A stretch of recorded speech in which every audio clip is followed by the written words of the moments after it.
नमस्कार। आज मैं आपको बताऊँगा कि भगवान विष्णु को स्नान कैसे कराया जाता है या भगवान कृष्ण को स्नान कैसे कराया जाता है। स्कंद पुराण में भगवान विष्णु खुद बता रहे हैं, श्री कृष्ण भगवान स्वयं बता रहे हैं कि मुझे स्नान किस तरीके से सबसे प्रिय है। तो उसमें भगवान बताते हैं कि मनुष्य को क्या चाहिए कि एक शंख में जल भर ले और जल भरते वक़्त जल भरने के बाद जब मुझे उस शंख से स्नान कराएँ, तो ओम नमो नारायण मंत्र का जाप करें।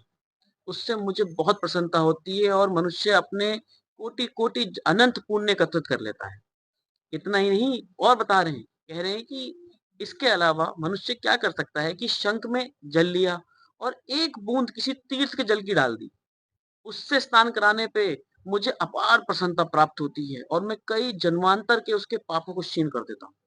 इतना ही नहीं भगवान कह रहे हैं कि यदि वही मनुष्य शंख में तीर्थ का एक बूंद जल डाल ले, थोड़े अक्षत डाल ले और एक पुष्प डाल ले और मेरे को जल देते हुए नहलाए और ओम नमो नारायण मंत्र का जाप करे, तो मैं उसके पिछले कई जन्मों के पापों को क्षीण कर देता हूँ और उसे मोक्ष प्रदान करता हूँ।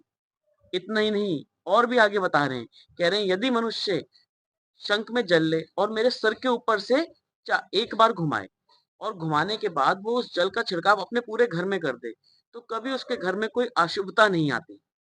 तो इस प्रकार से भगवान को स्नान कराया जाता है और स्नान के दौरान भगवान की प्रतिमा को कभी हाथ नहीं लगाना होता। अगर आप हाथ लगा भी रहे हैं तो अंगूठे का इस्तेमाल नहीं करना होता। तो कृपया करके आगे से आप जब भी स्नान कराएँ, अंगूठे का इस्तेमाल ना करें। उम्मीद करता हूँ ये जानकारी आपको पसंद आई होगी। इसको शेयर करते रहिए।